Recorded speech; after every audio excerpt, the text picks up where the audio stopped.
Hello and welcome to the Overland Journal podcast. I am your host, Scott Brady, and I'm joined today by a very good friend and an extremely interesting traveler, Melanie. Now, Melanie works in the cybersecurity field, but she also has worked for decades in philanthropic efforts for not only her own not-for-profits, but also for other commercial organizations. Now, Melanie is extremely experienced as a solo traveler. She's done a lot of overland travel as well, but she provides some really important insights into how we as travelers can give back during our journeys. Melanie also provides some practical advice around solo travel, some of the things that she has learned and used throughout her trips. So please enjoy my conversation with Melanie. Melanie, thank you so much for being on the podcast today. We have known each other a very long time, and I have so much respect for you, not only as a traveler, but as a professional, as a cybersecurity expert, and also as a philanthropist. You have spent a lot of your life giving back to others, and we're going to talk a little bit about each one of those things today. So thank you so much for being on the podcast. Fun. Thank you, Scott. It's great to be here. And it was amazing to think about my life in this whole scope. So thanks for the opportunity. Oh, you're so welcome. And I remember the very first time that we met. It was in Sedona, and I was taking delivery of a mountain bike, of all things. And the highlight of the day ended up being my interaction with you, not the mountain bike. And it was a very cool mountain bike. But just to be able to connect with someone that has now become a lifelong friend and someone that I have so much respect for, it's just really great to get a chance to sit down and have this conversation together. And you've traveled a lot, both professionally and personally, and a lot of those travels have been solo. And you've done a really good job of doing trips that are better planned than others, and some trips that are quite serendipitous as well. So we're going to go through all of that in the conversation today. But what I really wanted to start with was, what fired that passion for travel for you? What was your first memories of travel, or the thing that maybe hooked you in the beginning? So I was that kid growing up in Hudson, New Hampshire, who started to read every book in the local public library. And that's where travel really started, as a little fire. Fortunately, the librarians there let me take out more than the allowed amount of books. And my dad would cart me there every other week, and he would get some books for himself, and then I would have this massive stack of 11, 12 books. And I just read. And I think that's where it all started, just this kind of idea that there was so much in the world to see, to be a part of, to understand, to learn, and to learn myself, to be there in those places and see what I saw. Is there a couple books that come to mind from that time in your life that really stood out? I read all the Fodor's travel books from different countries. And people don't really use those that much anymore. No, but someone had gifted them, I think, to that library. And first one I read was on the UK, because I loved castles. And then I remember the one on India, which is really actually interesting, because that is one of the one countries I haven't been to. I've been to Sri Lanka, but not to India yet. And you've been to Nepal, too, so you've been very close. Yes, and Nepal, yes. Yeah. And I actually was 15 miles near the border, and I really thought about it, but I didn't think that was authentic enough to just cross the border. Sure. I have a 3-hour program, so I have to spend 3 hours at least in a place. Okay, that's an interesting one. I heard it a couple different ways. I've heard, that just crossing the border qualifies. I've never heard someone really make a decent argument for being in a layover in an airport. No. I don't think that that's ever really qualified in my mind. I mean, I guess technically you've landed, but you haven't even touched the earth yet. I mean, you're still like on concrete and steel and tile and everything else like that. I have to be out. I have to be out of an airport and actually experience something locally. Oh, I like the 3-hour rule. That makes sense. A lot of people also say, an overnight also, but then there's countries like Liechtenstein, which is you would have to it would have to be like a stunt almost to have to spend the night there, because, with Schengen now, you go have I remember having a great dinner in Liechtenstein, but there was not a reason for me to like make that be my stop for the evening. No. And usually when you're there, you're going somewhere else. Yes, so true. Well, it's just so small. It's so tiny. Or what's the one in or the Vatican City you wouldn't be able to spend the night at. Right. I don't think. I don't believe that there's any accommodation there. So that's considered a country. And there's some other ones in Italy that are so small. Yeah, the autonomous provinces. Yes, they're just very tiny little countries. Yes, right on the border. There's so many amazing places kind of established out of World War II that are fun to go to. Lots of castle ruins all along there too. No, you're right, because World War II was actually when most of Italy as we know it today was formed. Yeah. Because they were quite autonomous provinces before the war. I mean, they were considered Italians, but like Tyrol, where they're speaking, German. And yeah, that's a fun experience, and gorgeous mountains there. So Fodor's books was something that you were reading as a kid. Yes. That's pretty impressive. See where I could possibly go. I think I was lucky to get through a Mad magazine as a 10-year-old or whatever, and you're reading Fodor's. I just went nuts. I just read everything I could get my hands on, and every genre too, which was really surprising for a kid. But I was partially deaf when I was a child, and so since I had lost my hearing, my whole world expanded when I was actually reading. So. Oh, sure. It brought in that sense of it. Oh, that's amazing. And about how old were you when your hearing came back? 4th grade. Oh, wow. Yeah. So, a little bit older. That would certainly be an experience as a child, trying to come to terms with that. Or had you lost your hearing young enough that you really didn't know what was missing? Yeah, so 2nd grade to 4th grade, so 2 years, while each eardrum kind of, they regenerate like starfish. Wow. They can, if a certain portion is there. So you can regrow them. And I was able to, but that 2 years made a significant impression because I had to learn a little bit of sign language, and I was reading, and my math scores went way behind because math is generally verbal for kids. So. Oh, interesting. That makes sense. Yeah, there's a lot of instruction in that regard. Yeah. Oh, wow. Interesting stuff. Yeah, very interesting. but all part of what makes us who we are is those experiences. Because 1, I started reading and the world expanded for me in a different way. And 2, I started to watch people in a different way that benefited me later in life, especially cross-cultural connections. Those nonverbal cues, which is so much a part of language. And it's also why, like, surprisingly, we can pick up languages when we're in the context and with the person physically, because we, as humans, we are quite adept at nonverbal communication. And no question, throughout time, we've had to interact with people that we didn't have the same native tongue. So I would think that those humans that survived to at least a couple generations ago would have at least developed some ability to be able to interact by not speaking the native tongue. Right. All the trade. Yeah. You think about all of that. Yeah, no question. And what was the first international trip that you went on? This is really kind of interesting. I had to think about that. Previously, I've been on so many trips all around the world. The very first trip that I went on was to Europe. And it's interesting. When my grandmother passed away, she left my brother and I each $6,000 to travel. And I was a sophomore in college. And I had to think about where I wanted to go first. And I couldn't decide. Wanted to go on a whole journey. And so my brother said he was game to come with me.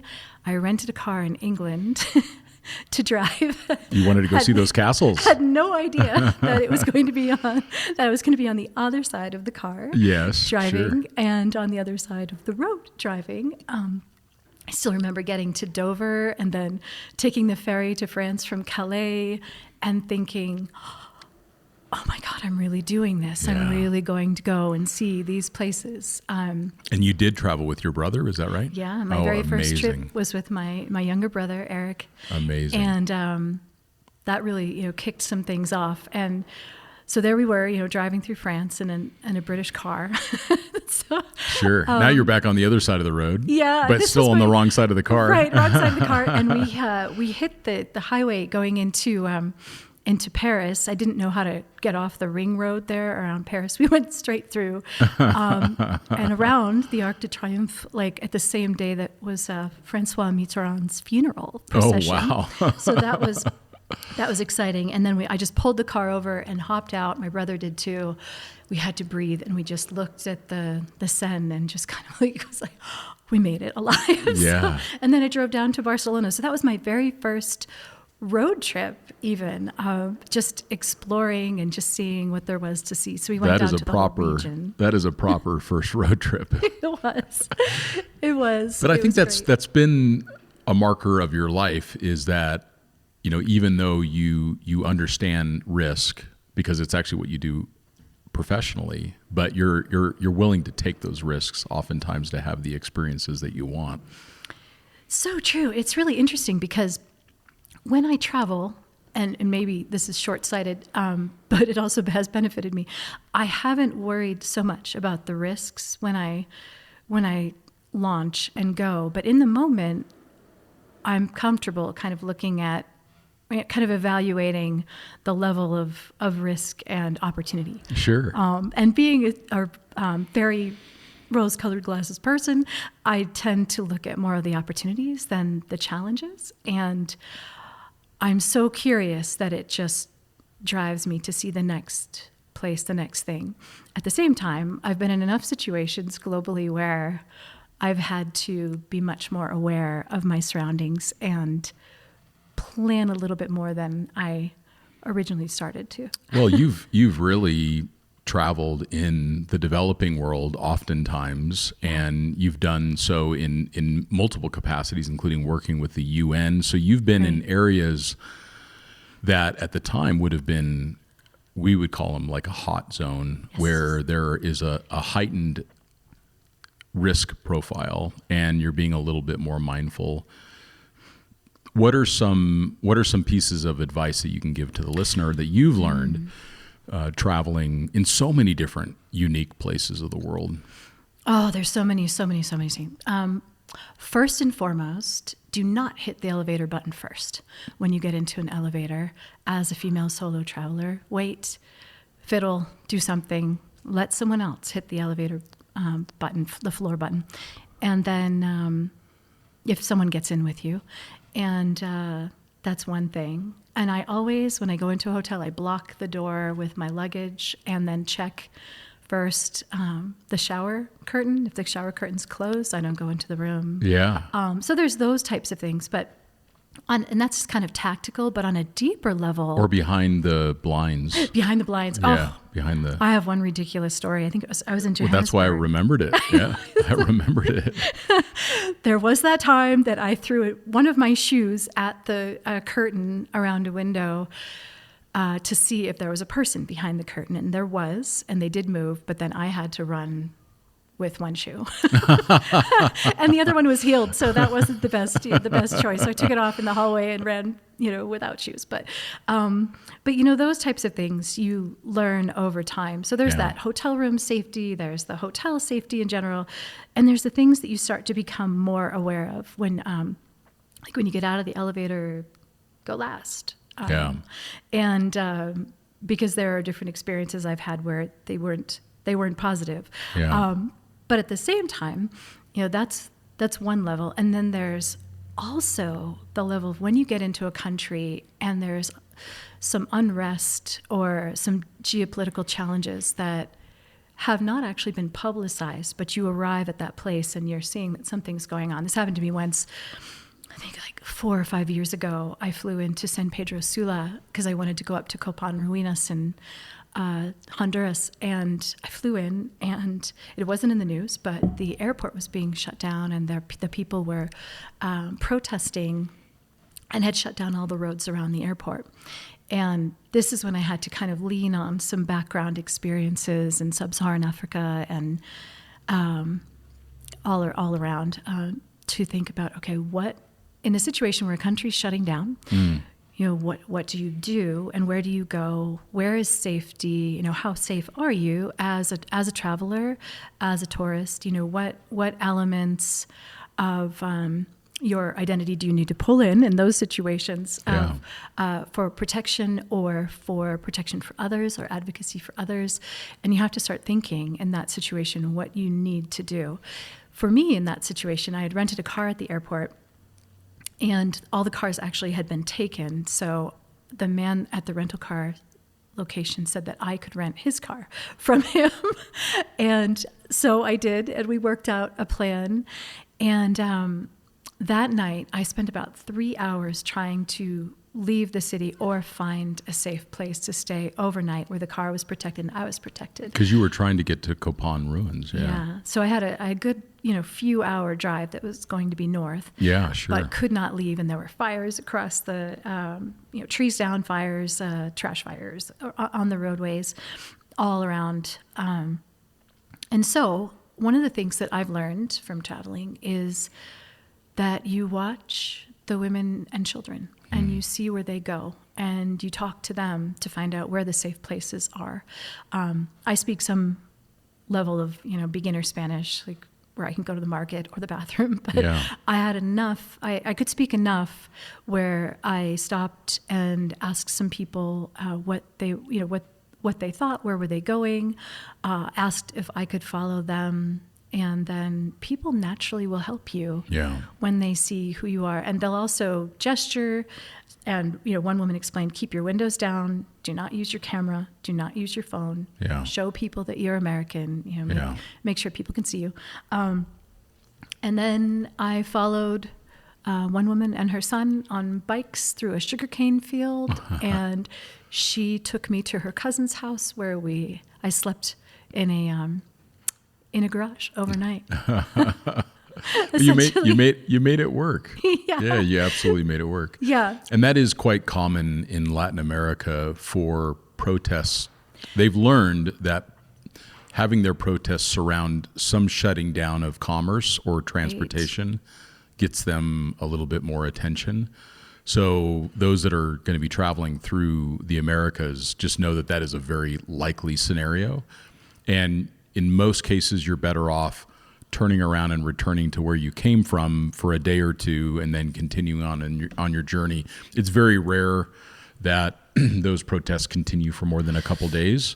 But I mean, it certainly can, but it's very rare that happens. I remember we were trying to get out of Ushuaia in Argentina, and they were protesting in this roundabout, but they like only had the traffic blocked out of town. So what we did in the Land Cruiser is we made a left like we were going to go back into town, but then we backed up the other side of the road and like steadily waved and smiled. And like in the poorest Spanish that I could muster, because I have pretty good traveler Spanish, I'm like, muchas gracias. As I just like drove backwards up the inbound lane into town to get out. So I think we surprised them enough that we pulled it off, but you can't always do that. So. Yeah. And you have a little bit of credibility when you're traveling as, being from somewhere else. So you're not part of whatever is happening locally. And people get a chance to kind of explain their stories to you. Listen to them. Yeah. Yes. And you really need to hear those stories because there's nuggets in there that help teach you about that place, the history, the culture, much more than just what you're seeing. And you have to have those conversations in some way, even when they're not in the same language. So it's good to learn, what people are experiencing, and then you start to think of ways that you can help as well. And give them that opportunity to be heard. Yes. Because that's really why they're doing it. They're protesting because they don't feel heard, they don't feel seen in whatever plight that they're facing. And a lot of these countries are really challenged. I mean, especially in a country like Argentina or Honduras, for example. They're really challenged countries, and they have this isolation of wealth. So a lot of people are quite dispassionate about it. Yeah, so. Balance of resources and the political justice or lack thereof can be generational. And so there's so much to learn, and you can't always ignore those things. As a traveler, when you're just going to see places, you actually have to be a part of it and find out. At least I do. That's part of what I love about travel is meeting the people, finding out the stories. It's firsthand. It's primary source information. Yeah. When I was in high school, I wanted to be a journalist, or thought I wanted to be a journalist. And I went very far from that in different ways. Yeah. But at the same time, that kind of interest in humanitarianism or human rights brings you to places, and you see what's happening in the human condition of that place, and Sure. you have an opportunity to be a part of a change for the good, or to just support with knowledge, or there's so many different opportunities, and it doesn't feel like that sometimes when you're traveling, because you don't always know what it is that you can be a part of, or if you should even get involved. But sometimes you really should. Well, and you've learned a lot around that, and that was one of the points of conversation that I really wanted to have today, because there are some things that you've really helped me understand a little more thoroughly. We had a conversation about some ways that I wanted to give back during this trip across Africa, and I felt like it was important to be as supportive as possible to the mothers and to the women of Africa, because I've seen a lot of that on the ground. And you reminded me that there is some downside to that, and that there's most people that give to Africa in some way have a similar mindset, and that results in a kind of a imbalance of providing opportunity and education, safety and security for young males as well. So that was really important for me to hear that. And so I came from this place of what was clear to me after the fact of extreme ignorance, that I wanted to do something beneficial. And I felt like in my trips to Africa that these women are so incredible, and they work so hard for their family, and they work harder on their easiest day than I will ever work on my hardest day.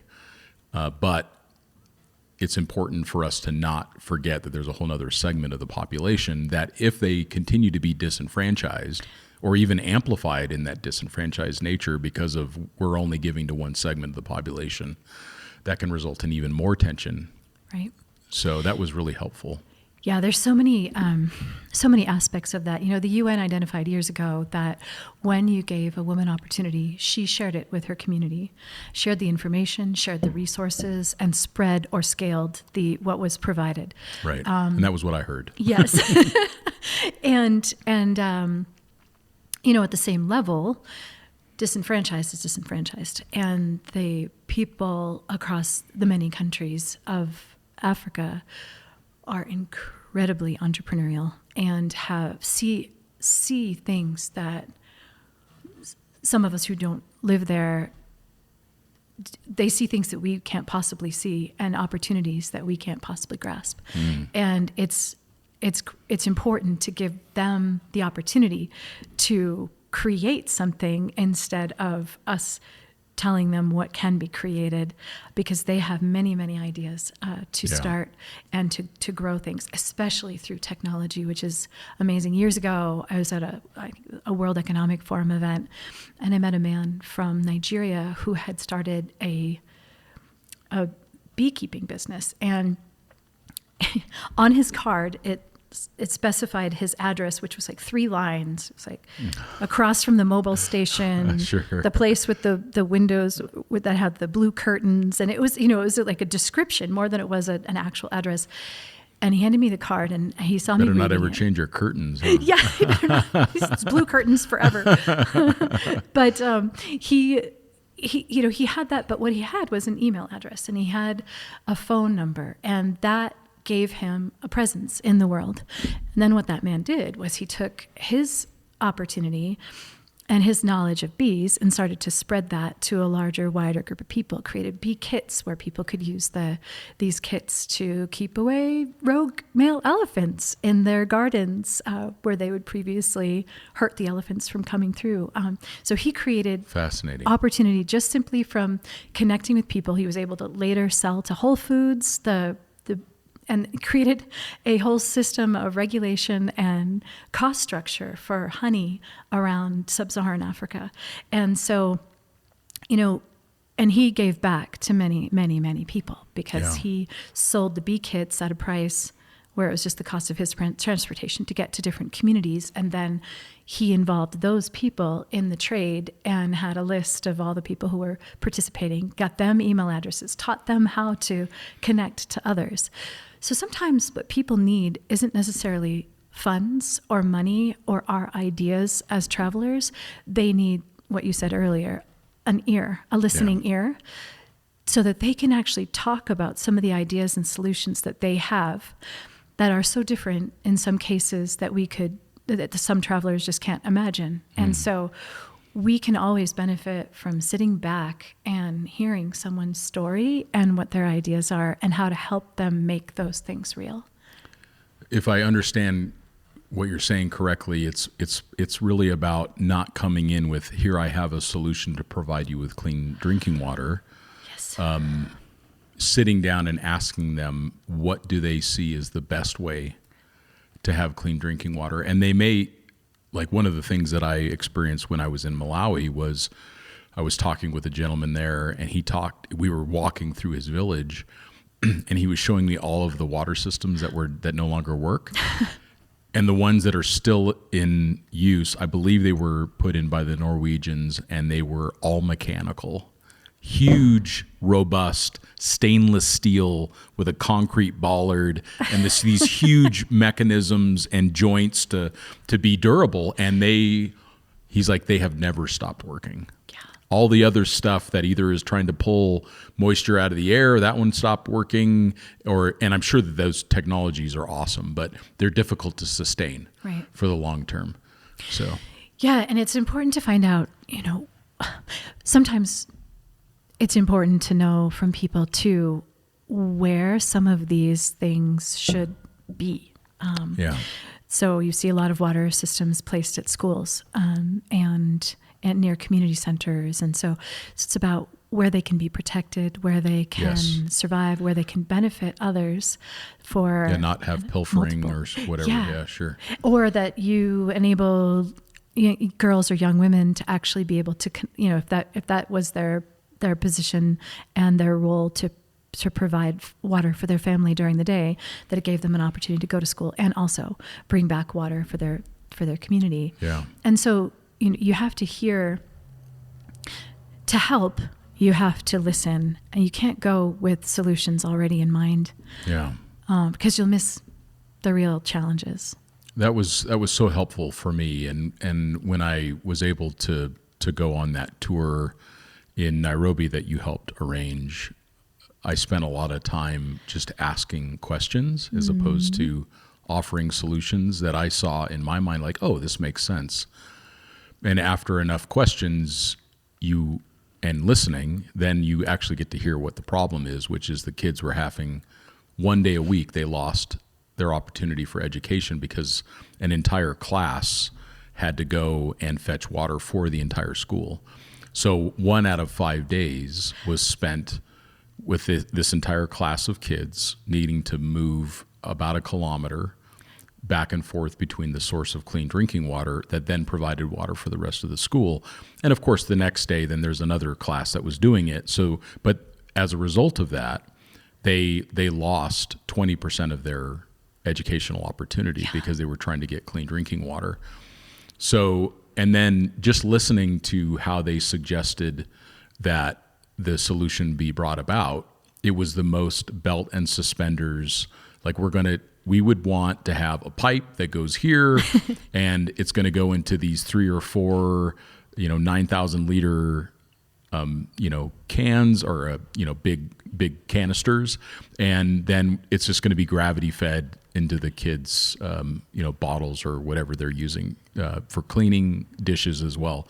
And it was so interesting to listen to this suggestion of a solution. And in the background was this huge, no doubt extremely expensive system that was supposed to pull water out of the air that no longer worked. Again, these technologies are very important, and there's no doubt that at some point in the future those systems will work. But the space was taken, this very expensive piece of equipment, and you could have bought, for the rest of the schools in that region, you could have bought them tanks and pipes for what it would have cost for that one system.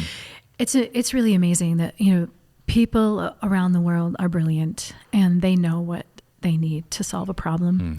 Sometimes they just need a bridge. Yeah. And whenever we as travelers can be that bridge through our skills, our knowledge, our connections, our network, it's important to not just be in a place, but to become part of a place. Yeah. And in, certainly in Kenya, like you're talking about for Nairobi, people have seen different technologies come and go. They're a test bed for so many things, from pharmaceuticals to technology and hydraulics. So it's similar around the world in remote rural communities where people are looking for new and dramatic opportunities, but have just not possibly met the right folks, or have, received grants, but they know why it doesn't work. And that feedback doesn't always get back to the people who have dropped off the supposed solutions. And so they need that space to share, what's going on so that they can make a difference in their own communities and lead that change in their own communities in partnership with others.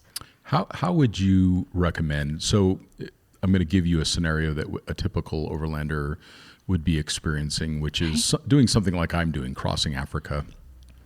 And I learned so much and I gained so much incredible experience from each one of those countries and each one of those interactions that I have. So I'm getting the very best part of that deal. But I want to give back. And I know that a lot of overlanders do want to give back in some way while they're traveling. What would be, in your mind, the top 1, 2, 3 ways that you think overlanders can give back while they're traveling? Oh, let's see. Well, first and foremost, when you are traveling, everything that you can give to the local communities that you go through. So, eat at the local restaurants, stay at homestays or, people's homes or farms, or help the money that you're spending on your travels go into that local community in some way. It's great advice. So that it, that's just one way we can all do something to help.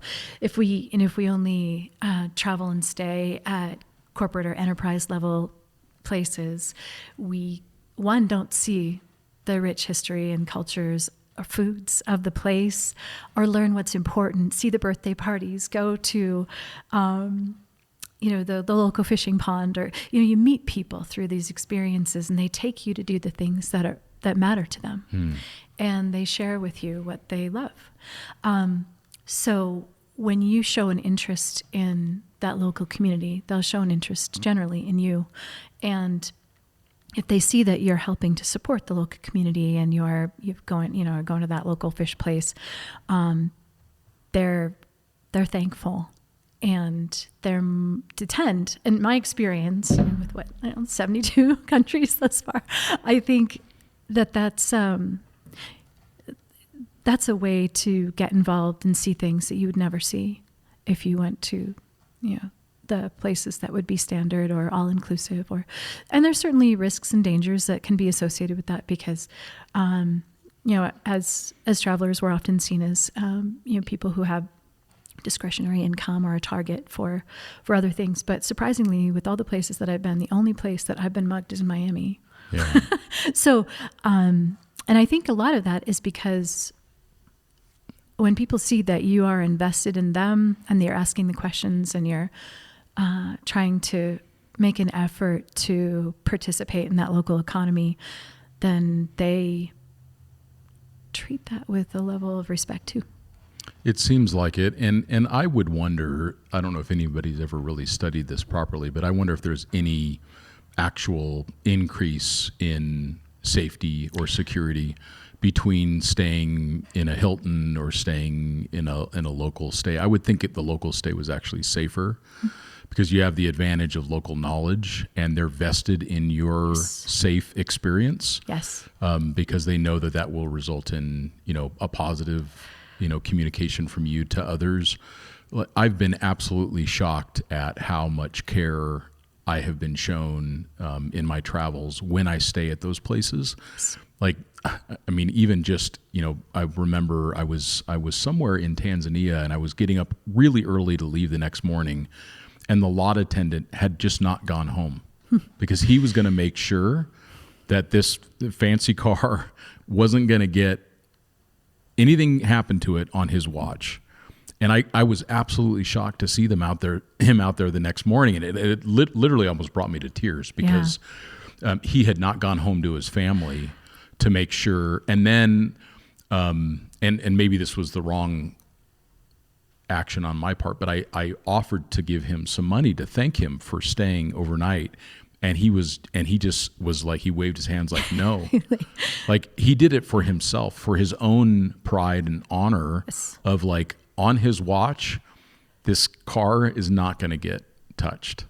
And that was really incredibly humbling for me. Like, and I could see it in his eyes. Like he was looking at me like just as a fellow human being of like, I'm glad that I had the opportunity to show you that we cared about you and your vehicle.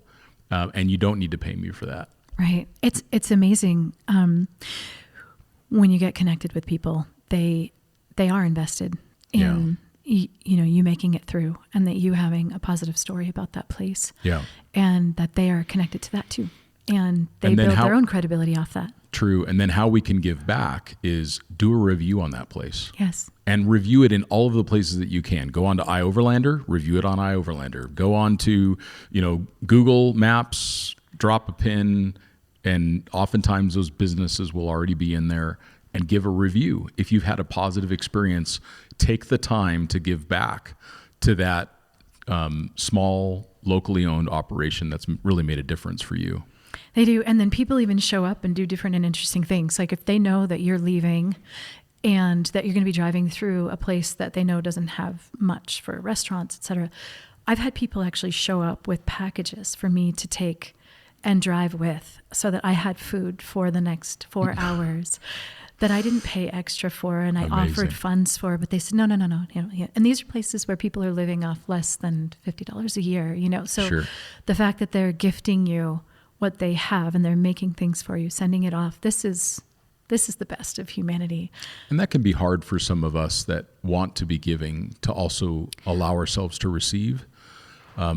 We can feel like, please don't do that, or it makes me feel uncomfortable or whatever, but it actually takes away that joy for them. It does.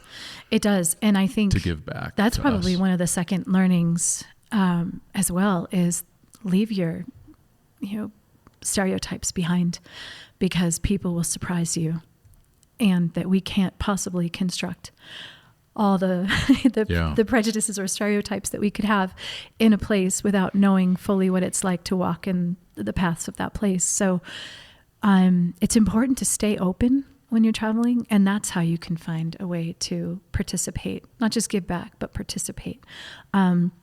Giving back sometimes carries the connotation that you are there to provide, but we have to remember too that we're part of every community that we come into. Yeah. And that when we're there with anyone, we don't have to just give back. We can just be a part of their community, because what I found is that people were always giving far more to me than I realized. And, I thought I was going to these places and I would be able to provide so much, and then I realized when I left that I left with a very different sense of life, myself, being in the moment, learning what life without connection to monetization might be like when people's currency is different, and that, self-respect and their own, it's just authentic. It's an authentic experience. And to see how happy they are most of the time. Yeah. I meet a lot of unhappy people with money. Yeah. And I have not actually met that many unhappy people without money. It's time, I think. So yeah, I think, exactly. well, Yeah. they're able to prioritize other things like connection, Right. human connection and fun and play Yes. and, splashing in the lake or whatever. So as opposed to like, I didn't get the exact, version of toy that I wanted this year. Right. So, I think it's really important to remember that simplicity rules the day at the end of the day, for happiness. It really can. So what are some other ways that you would recommend that Overlander, what organizations have you found that you have trust in that people can give to, or they can volunteer their time? What are some suggestions that you have in general? Oh, so many. I think Workaway is an amazing organization for people to connect to volunteer, to be connected to communities where they can go and travel, but also help. That organization connects to so many people around the world that it's kind of trusted through a platform, and you can, it's easier to connect with people and validate the end point. So Sure. that's an organization I would definitely And work it's called with. Workaway. Workaway. Okay. And It's at workaway.info.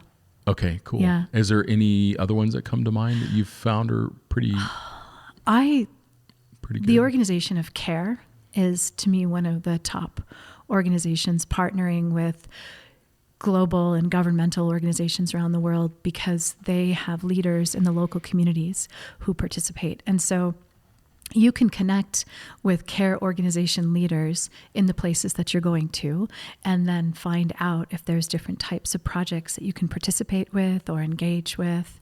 There you go. And see how you can become part of what they're trying to do in that place. Well, and that's a great place to start. If you reached out and then you were able to talk with that local leader, and then you ask the question of what is it that you need? Yeah. I've always been surprised what they say. Yes. Because I remember trying to help a school in Mulahe in Baja, and I thought that they would want paper or pens, like this like again, my total ignorance on the subject.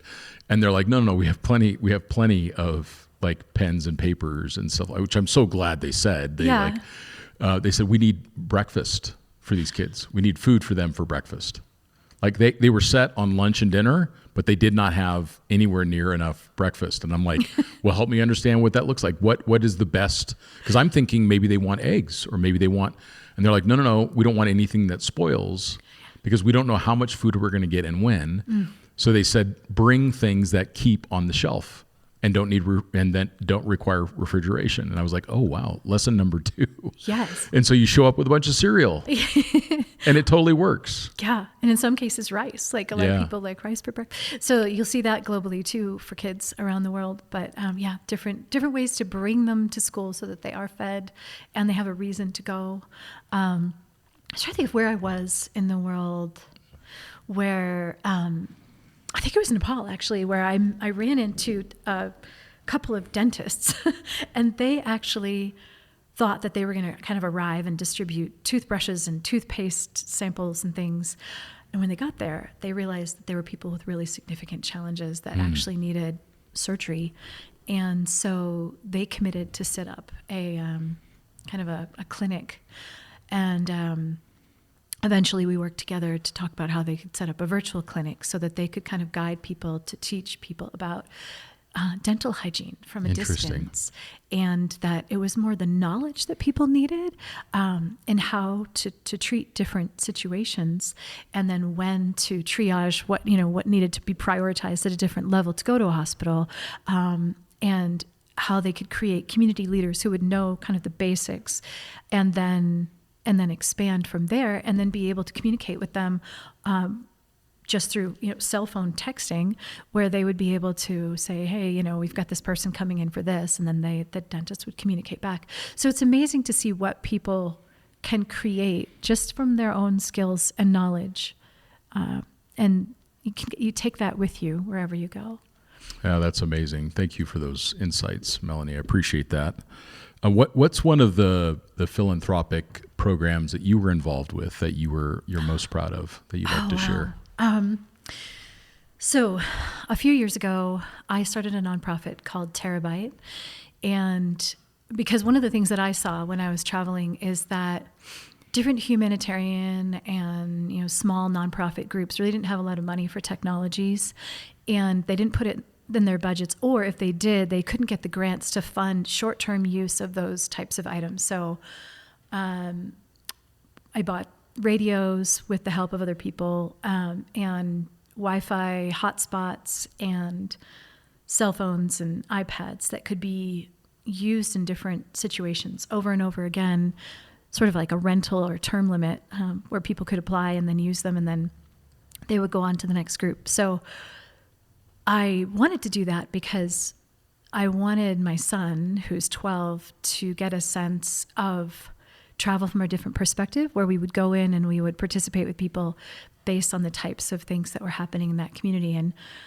one of the things that we were able to participate with was some work with the attempt to save the vaquita in the Sea of Cortez. Yeah, I remember that. Yeah. And so my son reprogrammed radios and set them up. We set them up on boats and created line of sight communications and in encrypted radios to assist the biologists with the attempt at moving the vaquita once located into a sanctuary. Yeah. And can you share with what a vaquita is? Just yes, for sure. those who may not know. It means little cow in Spanish, but it's a very cute little cousin of a dolphin, or cousin of a whale, really. And it looks like a goth dolphin. It has very whitish pink, I think, if I remember correctly.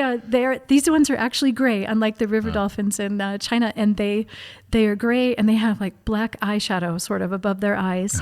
And actually, they hadn't had any pictures of any since 1955 alive until about 4 years ago. So they've been working with the group, but now there are fewer than 15 left in the world. And there are about 90 biologists globally who came to try to participate in this rescue event, along with the Mexican Navy, the U.S. Navy, Coast Guard, to try to save the vaquita. And there were many learnings from that, but while the effort itself, was unsuccessful because they couldn't relocate the remaining vaquita to some extent, the opportunity to be there and to have all of these people from Sea Shepherd, or to, all different organizations, from conservative to military to nonprofit to biologists and marine life advocates, to come together to come work on a solution really paved the way for other scalable efforts around the world that they're still working on. In fact, they're now, same groups, working with the river dolphin endangered species work. So there's so many things that you could participate with. But we took those radios and then we used them again during the pandemic and donated them to the Navajo Nation, and then to the Hopi emergency response organization. So they were used for triage and line of sight communications on both nations, where the Navajo and Hopi hadn't traditionally worked together in emergency situations. That was such an amazing project. Yeah. And I remember it was actually one of the times we were able to reconnect through the years, where you said, "Scott, do you have any extra radios?" And I'm like, Midland had just sent us a bunch of radios, and I'm like, "Yes, I do." And those walkie-talkies were, right there helping to save people's lives. And so, they just needed some additional support and resources. And so I can't think of any individual one that I'm most proud of. But those are amazing, though. Both of those are incredible. And just what you were doing during the pandemic on the Navajo Nation, where, a family member would be in the hospital, maybe in their last moments, and they were able to communicate with their family using the technologies that you put in place, and an iPad that they were able to hold in their hand to have a video conference with their family, maybe one last time. So that was really, really powerful stuff. Yeah, it was amazing. And when we first went to the Navajo Nation, I had 2 interns with me that were actually, it was my neighbor and her boyfriend, and they're now married, and just graduated from NAU, but they had that idea. They said, well, what if, when we went to the hospital, they said, well, we've got people who don't have cell phones, their cell phones are with their families, it's, multi-generational, and we can't, people are without a way to communicate. And that was their idea to create that solution. So cool. Yeah. Yeah, and it was such a challenging time. There were so many things to try to figure out. And then also not introducing any risk to the community by even going in there. So I remember you happened to be really on top of all your tests and everything else like that to make sure that you were safe going into those regions. Yes, so. I just remember the woman who's the Assistant Attorney General just looking at me when I came in. She's, what are you doing here? What is wrong with you? I said, well, I thought that people might need some help. Yeah. And here I am. And she said, you're crazy. I said, I am. Yeah, that was awesome. But now a lot of those radios are actually in Poland and being used on, and the 2 of the Wi-Fi hotspots have been shipped to Poland to be able to be used by a couple of former forest rangers who are now taking those radios, using them as they cross over the border into Ukraine to deliver medics supplies. And so, these devices now have kind of a life where they're traveling and doing different things. So they have a longer life than they were originally purchased for. So those types of things, it's just that I had some knowledge of and background in technology, so I was able to think about how people could use those types of devices in different situations, and then we've been able to redeploy them. And through that whole experience, my son and I have traveled all around the world to help participate. And what an in those incredible thing for him to see. Not only see his mom doing it, so the modeling that you're doing for your son, but for him then to participate, it gives him so much confidence. It's such an important time of life. So speaking of technology, I'd like to pivot the conversation a little bit towards something that you're actively involved with on a regular basis, which is cybersecurity. This podcast is so much about the wonderful things of seeing the world, but there's also some practical considerations that we can do. So what recommendations do you have for travelers around cybersecurity to be like apps on their phone, the types of devices that they use, the ways that they communicate that can keep them a little bit more safe while they're traveling? Oh man, where to start? So I think recently CISA, which is the U.S. Organization for Homeland Security around cybersecurity, they released a traveler's document where they make some recommendations, and I would absolutely suggest that those. And is that SESA? CISA. CISA. CISA, and we'll put that in the show notes. Oh, great! Yeah, I'll provide the link, but I find it to be the most well-established set of lists for travelers traveling globally, as well as in the U.S. So that's it's kind of a standard list of things. But honestly, cybersecurity starts with practicality, just in how you manage your device hygiene back at home. Yeah. So if you change your passwords regularly and use significant, more challenging passwords instead of things that can be easily related to your life, that's going to help you wherever you travel to. Yeah. And then following. You mean don't use your birthday and middle name? Right, or your dog's name. Or your dog's name. Yeah. Or like the name, the type of car you drive. Right.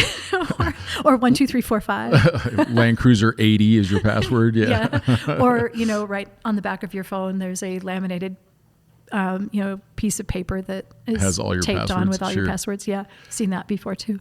But there's, and I work at a different level of cybersecurity, not so much the personal level, but at the policy level and the research level with more nation state and enterprise and cloud impact and impact to GDP for nations. But it all starts in one place, which is that we all have to be aware that this is the Wild West in the world time as far as technology, and that people all around the world are thinking about the best possible ways that they could utilize strategies to target your device or a larger group of devices or a larger system of banks that connect to your devices. So these things they seem so overwhelming to most people.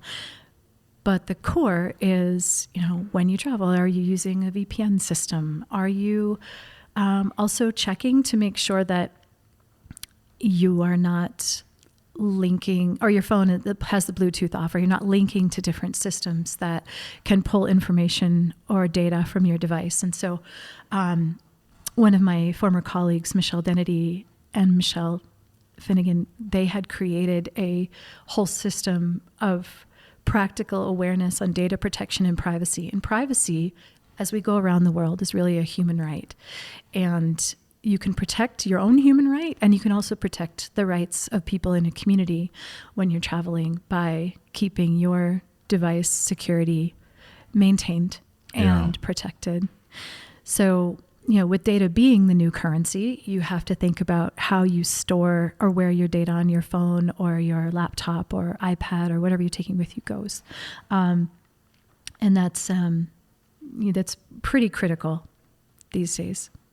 Yeah, and it's such an interesting challenge because there are levels of security that I have found are actually quite difficult while traveling. So, for example, if logging into an application requires a text to your phone, there are times that you cannot get that text. Like maybe I'm connected by Starlink and maybe it comes through as an MMS, or maybe it comes through as an SMS, or maybe it doesn't come through at all. Whereas if you use an authenticator application, that does work. So doing a little bit of research around that, but certainly having two levels of security, not only a password, but some other secondary form of authentication, whether it be an authentication app or it be, a text to your phone, some way of getting an extra layer in there. Yeah, and you need multiple messaging systems as well so that you can make sure that if you're using cell over that system, if you're using, if you can connect to a Wi-Fi system that's strong enough that you can use those systems. But key in any situation of travel is using an end-to-end encrypted messaging system. And what are some of the end-to-end messaging systems that you like? I love Signal. Yeah, and it's a not-for-profit, isn't it? It is. Yeah. Yeah, so those that are listening, there is the Signal app, which is a great way for you to communicate back with your coworkers, to communicate with family. Unfortunately, there's not a lot of penetration of that app into the global community. So you will find that most people will use WhatsApp, and WhatsApp at least is better than most, like email or standard text message. It is better. It does have a degree of encryption, but it's being operated by a for-profit organization. So everything that you type in there is being used in some way to market or sell to you. Yeah. Anything else you'd like to add on that, on the WhatsApp? What's your thoughts around WhatsApp? I think that WhatsApp has come a long way, as well as being, able to, the location services and yeah, I use that all the time. Yeah. I do. That's really valuable. Especially when you're traveling internationally, you have somebody, another overlander you're trying to connect with. You can share your location for 8 hours or 4 hours or whatever, 15 minutes if you want, just to be able to connect in with somebody. And having that feature available for solo travel, especially, you meet people as you go, and it's important to try to stay in contact if you can, so that someone knows where your last position was and where you're going. I do wish it had more of an indefinite one, like on the iPhone, so for example, people in my family I have where they can always check my location using the iPhone services. But it would be nice if WhatsApp had, I think the longest is 15 hours or 8 hours maybe. It's not an unlimited an unlimited amount of time. It would be nice if people that you trust could track you for longer. Well, either way, if you're using your cell, the last time that you connected to a local tower will be your last known location. Yeah. So that's also helpful, is if you can, if you've got your cell services turned off and you know that there are no cell towers nearby, then that's one thing. But if you are in a place right before your battery goes out, try to connect to a local cell tower, turn on your cellular connection so that you can you can have a last known location as well. That makes sense. That makes a lot of sense. What are some other apps that you found that you like while traveling? I use I'm trying to remember the name of it, but I use a hidden camera app. Oh yeah. And I scan the network to see. You did tell me about that Yes. one. I remember I was in my room in Dubai, and I'm like trying to, and it didn't find anything, but it looks for Bluetooth devices. Right. And I think you use your camera to kind of scan the room. So it's probably a cyber sleuthing device in and of itself. Who knows? I'll send the two that I like to Yeah. use for different reasons. But those are useful, especially for solo travelers.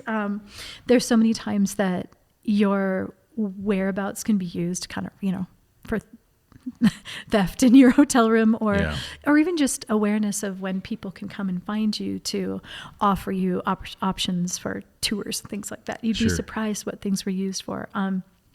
But I always look for things like that, and just try to identify what systems are trying to connect with mine. Yeah, no, that makes a lot of sense. Those are all great pieces of advice. And then, so we've talked through some of the probably enough around the cybersecurity, unless there's anything else that you really feel is important. Those are all really good, actionable pieces of advice. So change your passwords often, use two-factor authentication, use messaging services that have encryption. Those are all really good ideas. Multi-layered messaging systems so that if you can't connect one way, you can connect another. Yeah. And that there's one of those systems connects to a last known location. Yeah, and that's probably where we have to think beyond just the single device that we have, which is the cell phone, which all of those are quite desirable in other countries. So someone's stealing your phone. Mm-hmm. So having, for example, an inReach, a Garmin inReach with you that can communicate via satellite. That way you have your primary method of communication is your cell phone. A secondary form of communication can be an inReach or on top of that, small radios. And then maybe you have a third or an emergency form of communication, which can be an additional satellite communicator of some sort, satellite phone, for example. Yeah, I think satellite phones and satellite communicators are really necessary if you're going on a rural solo trip as well. Yeah, having those multiple layers of, if you have a problem, being able to communicate. And testing them out prior. I've seen a lot of friends who get to a place because they haven't had a lot of time prior. Yeah. They test it in the place and they can't figure out the functionality, and the systems that they brought are useless for them, and they depended on them for stability, security, and comfort.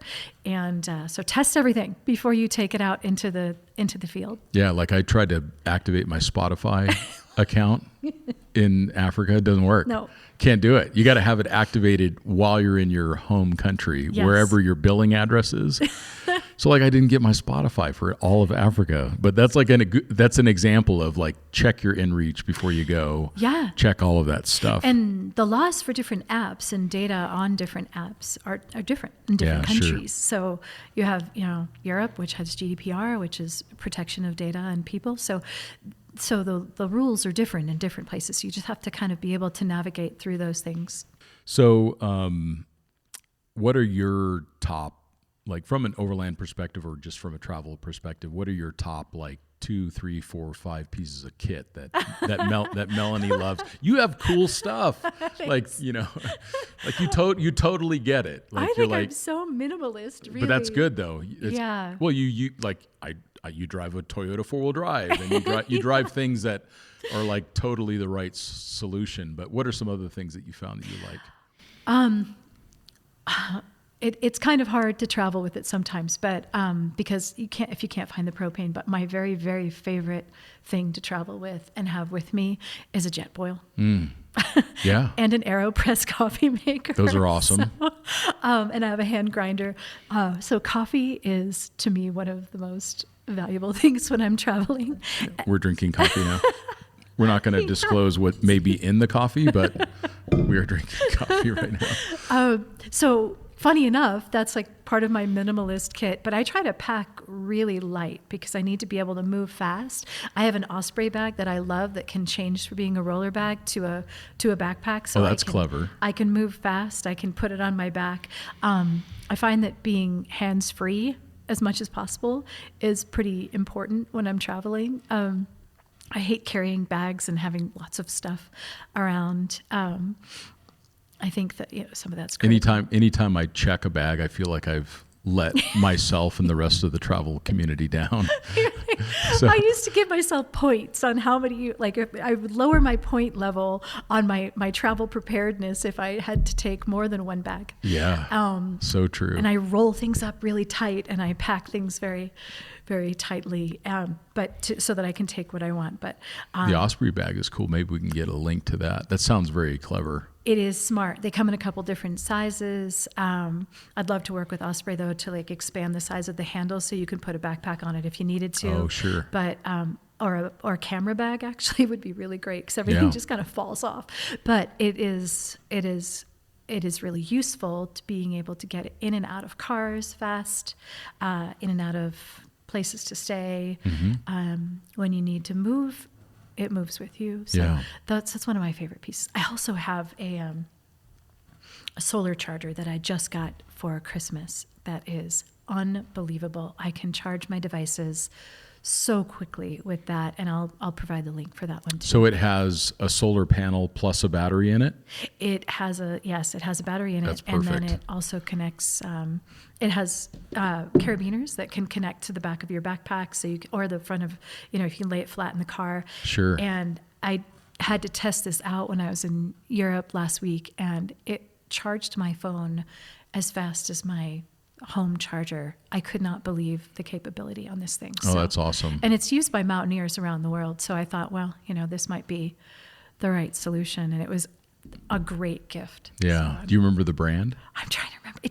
It's not branded on the outside, God. which is Well, really that's funny. even more And cool. so I don't remember what the name of the brand was. You're so clandestine, Melanie. I know.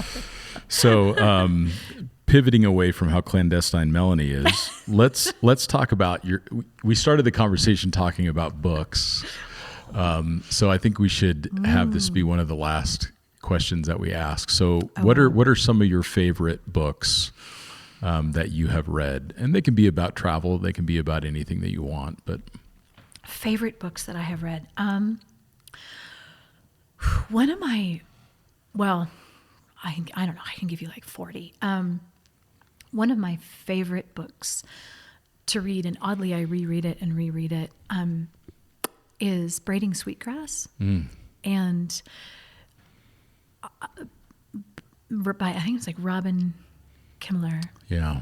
And it's a book that you can pick up, and it pulls you right into the moment to remind you that wherever you are, you can just be. You can watch the snow falling. You can understand the language of a place. And my favorite chapter is about language. And she goes into the Menominee people and their language and how there is a term for the growth of a mushroom overnight, and but there are so many more terms in biology for things happening, and so it's just fascinating, and it's great to think. I love that book when I'm traveling as well. That's a great one. And then also, I don't know if I can say this on the podcast. You can say whatever you want. That is the what is it? The subtle art. Yes, the subtle art. Yeah. Exactly. Sorry, you could bleep that out. Yeah, the subtle art of not giving a bleep. Yes, and so it's that's a great book, and it always reminds me of like how you need to set your standards for your own life. And I think one of the things that travelers experience too is that people are always saying to me like, why do you need to do that? Like, why are you taking those risks? Like, don't you, as a mother, as a professional in the cybersecurity industry, like why do you need to do these things? Like, why do you need to travel or whatever? But you have to learn to set your own metrics for your life and for what you value. And sometimes it's not on what other people think of you. It's on what you think of yourself and what your goals are. And I think that book is helpful in making you rethink what your own metrics are. Well, and you're living your own life, and you're the only one that can live that. and our lives are so impossibly short. One of the books that I've read recently that I really enjoyed was called 4,000 Weeks, and there's a whole chapter on cosmic insignificance. And it's a perspective of, in the grand scheme of the cosmos, my life is not even a blip. It is 1/1,000,000th of a blip. And it's important to remember how short it is, the time that we have, and that we do need to live the life that we feel is the most rewarding for us and our family, for the people that we care about. And certainly to stop focusing very much, if at all, on what some third party thinks of you or what some stranger thinks of you. Yeah, because ultimately, if it doesn't matter to you, then it doesn't matter. Right. Yeah, exactly. And oftentimes the things that matter to us also matter to our family and to our close friends. And, there is a responsibility that we have to the people that count on us, for sure. But that includes us. Right. We also have some agency in how we live our life. And that's part of our value system too already. It's just, it's like, what do you want to get out of the limited time that you have? Yeah, very, very, very limited time. Yeah. So, what are you excited about next for your travels? What's coming up that you are thrilled about? Okay. So last year I read, this is my third book. I read the Odyssey, one of two of Homer's epic poems. And that book, that poem is amazing because it takes you through looking at life as a personal journey and facing your demons, facing yourself, and establishing an idea of what is home to you and what you're trying to get to. Like, what are your goals? And so I think the Odyssey still has so much relevance today. And what's interesting is there are some places in the Odyssey that you can actually still go and visit, but there are also some places that are unknown. So the fact that there are some places that are unknown and that people are studying where those locations might be is interesting to me and a bit of a challenge. And so for my next life and in, some vision or fantasy of retirement at some point, I would love to learn to sail and then go and explore the seas and oceans, because that's kind of an unexplored territory for me yet, and actually go on a path of the Odyssey and thinking about that journey of self-discovery. Oh, that's wonderful. And it's one of the oldest stories that we have as humans that's been passed down, probably fairly close to its original form, because storytelling can be so powerful. But I love the fact that it's the hero's journey. Yeah. In the modern age, we have become infatuated with the revenge story. And I think particularly for men, it's important to live the hero's journey and not the revenge film. You don't want to be Liam Neeson with a particular set of skills and you spend the rest of your life finding a way to revenge all of the wrongs that were done to you. Yeah. It's really, like you said, about that journey of discovery, about becoming stronger, becoming more thoughtful, giving back, going on to that grand adventure of life, and coming back in a way that makes you more humble, more giving, more thoughtful, and a better leader when you come to the end of it. Yeah. So, that's a great one. And isolating what matters to you. Yeah. And so hopefully, that will be coming. I did a little reconnaissance on that this past summer and Fun. Took my son and his best friend to Malta and Italy and Greece to see some things. And their Awesome. perception was quite different than mine, but they are all excited now because they know a lot more about Greek mythology than they ever knew. So. Yeah, that's awesome. So how can people find out a little bit more about TerraByte? Oh, yeah. And anything else that you'd like to share, that how people can give back? We'll put those organizations that you mentioned in the show notes, of course. But what are some other ways that people can connect in with the good work that you're doing? Thank you. So TerraByte has become something, from just, some friends and myself and my son, to becoming a larger network of people who want to participate and people who want to volunteer to participate to do different things. So it would be wonderful to create a community globally of folks who want to utilize their skills in the communities that they're traveling with and to.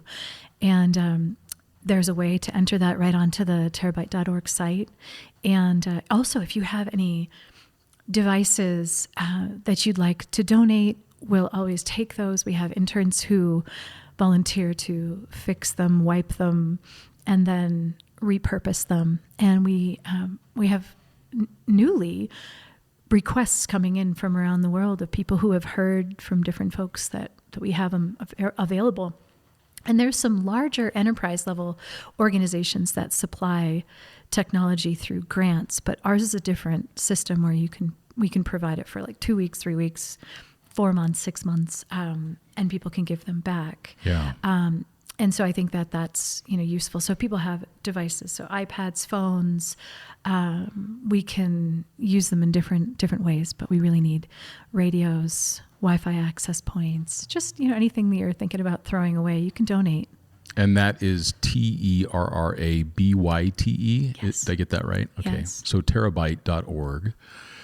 Melanie, it has been such a joy to be your friend for so long, and it is such a wonderful opportunity to have you on the podcast.